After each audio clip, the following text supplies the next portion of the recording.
Today, Sam Bankman Fried is sentenced to more than 2 decades in prison, and we speak to 2 legal experts for analysis on his sentence and what it means for the crypto industry at large.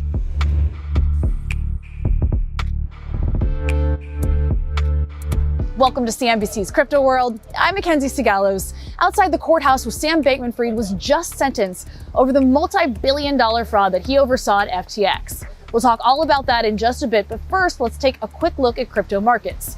By noon Eastern, Bitcoin rose back to the $71,000 mark, Ether climbed to $35.78, and Solana jumped to $187. Okay, let's jump right to the sentencing of Sam Bankman Fried. Southern District of New York Judge Lewis Kaplan sentenced the disgraced FTX executive to 25 years in prison out of a maximum 110 years for the massive fraud and conspiracy that led to the collapse of FTX. Judge Kaplan said SBF had perjured himself on the stand and argued that it's not a trivial risk that he will commit more crimes in the future. He added that in his 30 years as a judge, he's not seen a performance quite like this one from Sam Bankman Fried in October, which included evading certain questions while on the stand during his trial. Bankman Fried took the stand once again today, delivering a winding apology statement saying that he had made bad decisions that haunt him every day. He claimed responsibility for what happened and said that he was sorry that customers were deprived of their cryptocurrency gains. Attorneys for Bankman Fried were seeking a sentence of 5 to 6.5 years, citing medical conditions, including autism, and that harm to customers would be zero thanks to the bankruptcy process. However, FTX CEO John Ray told the judge last week that creditors would never be fully recovered and called the estate a, quote, metaphorical dumpster fire. Prosecutors were seeking 40 to 50 years in prison, saying that their suggested sentence was appropriate given the extraordinary dimensions of SBF's crimes. Today, Judge Kaplan rejected the entirety of Bankman Fried's argument that there was no loss at FTX, calling that claim misleading, logically flawed, and speculative. Kaplan presided over Bankman Fried's trial, which ended in November when a jury found him guilty of 7 counts and held him responsible for the roughly $10 billion of customer deposits that went missing in 2022.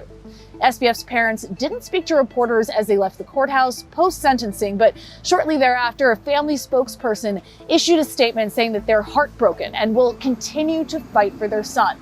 Bankman Fried is expected to appeal today's decision, but his attorney declined to answer reporter questions. U.S. Attorney Damian Williams issued a statement on the sentencing saying that as a result of his unprecedented fraud, Bankman Fried faces 25 years in prison, forfeiture of over $1 billion, and restitution to his victims.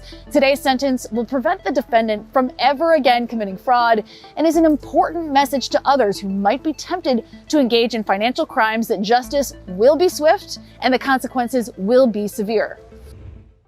Now for some analysis on the sentencing and what it means for the crypto industry at large. Crypto World's Talia Kaplan spoke with Paul Tuchman, a former federal prosecutor and lawyer at Wiggin & Dana, along with Zach Shapiro from the crypto-focused law firm Reigns.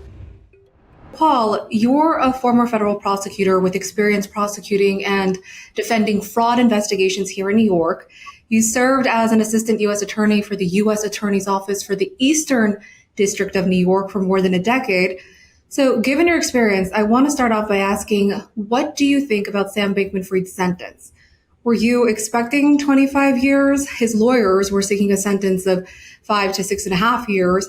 Prosecutors were seeking 40 to 50 years. So are you surprised that Judge Kaplan sentenced Bankman Fried to 25 years in prison, given that represents a pretty significant departure from what prosecutors were seeking?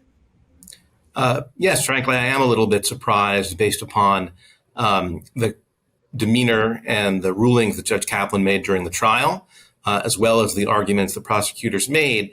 That Judge Kaplan, both during the trial, but then also during the sentencing proceeding today, generally agreed with the prosecutors on in terms of the nature of the seriousness of SBF's conduct, the loss amount, the fact that he perjured himself. Judge Kaplan found during the course of his testimony at trial.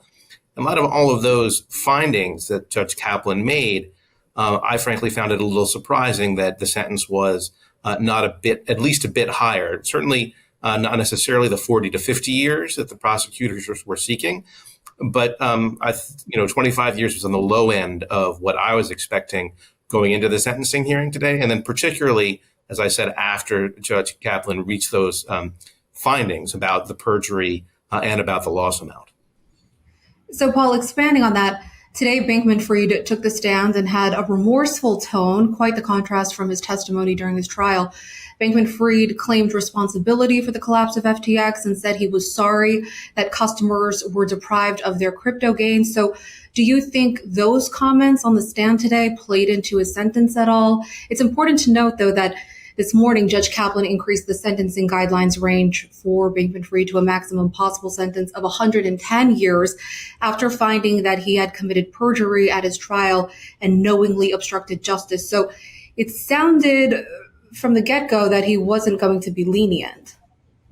It did sound that way. And I don't think that the statements that Bankman Fried made during his sentencing necessarily were part of the reason why he got what I would expect, a lower sentence than I expected to see him get. Certainly, on the one hand, he did express, I don't know if I would want to call it remorse, but he did express regret and sort of sadness for his colleagues at FTX, as well as to the investors, or not so much the investors, but the depositors who lost money. Certainly, he said that he was sad that they lost money, and in some way, it seemed that he acknowledged some kind of responsibility for the fact that they did lose money. But at the same time, importantly, because he has an appeal pending, and therefore anything he says today that indicates that he actually agrees that he did commit a crime, he's continuing to maintain his innocence through the appeal process. And if he was to win an appeal, any admissions that he makes in the course of the sentencing proceeding could be used against him at a future trial. And so for that reason, he didn't fully, I would say, and I think Judge Kaplan agreed in the remarks that I saw quoted, didn't really agree that or believe that SBF had truly been remorseful. And in fact, one of the things that Judge Kaplan said when imposing sentence was that he had a real concern that Bankman Fried, whenever he concluded his sentence, was in fact a danger to commit another crime like this in the future.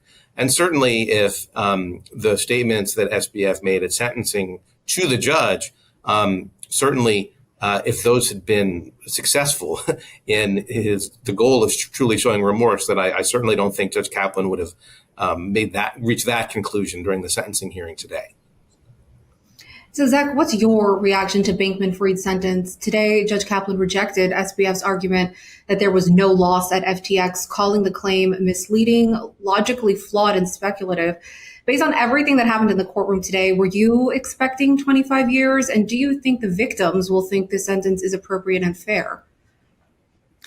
Yeah, thanks. I think 25 years is pretty close to what I would have expected. I would have maybe even expected a little bit lower.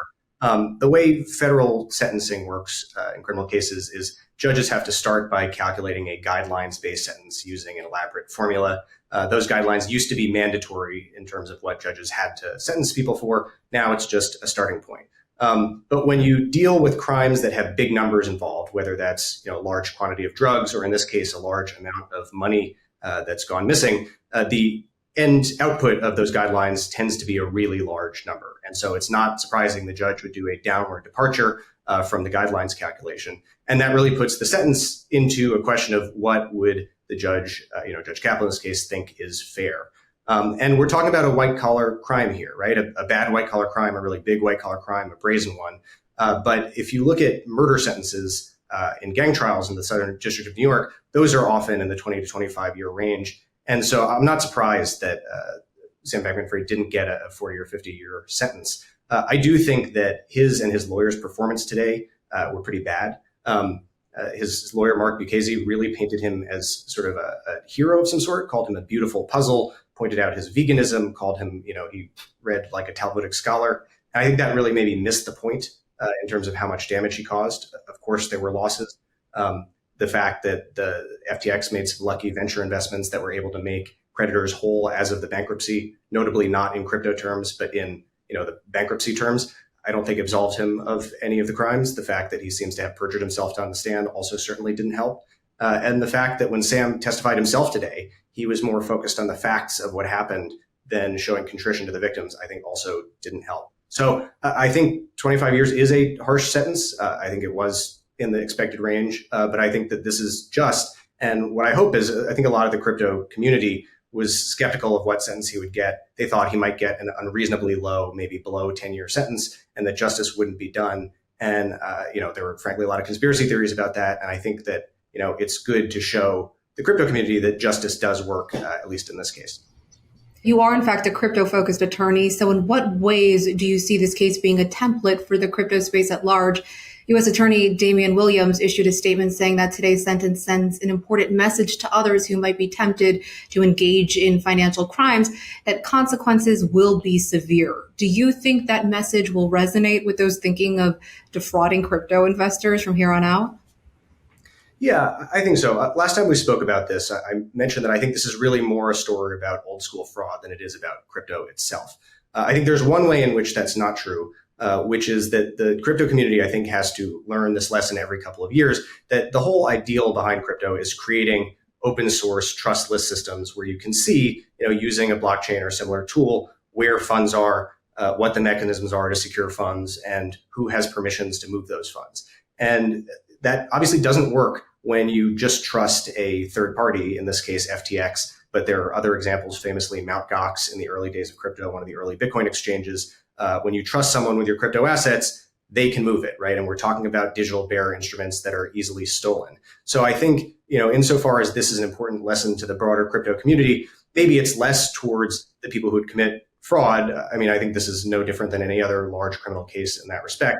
But for crypto investors, the people who are the depositors who lost money in this case, to really think about who do you trust to, if anyone, do you trust your cryptocurrency with? Is it better to self-custody or use a collaborative custody model for cryptocurrency, or to use sort of more quote unquote trustless tools on the blockchain to hold your digital assets? Okay, that's all for Crypto World this week. We're off for Good Friday, but we will be back again on Monday, and we'll see you then.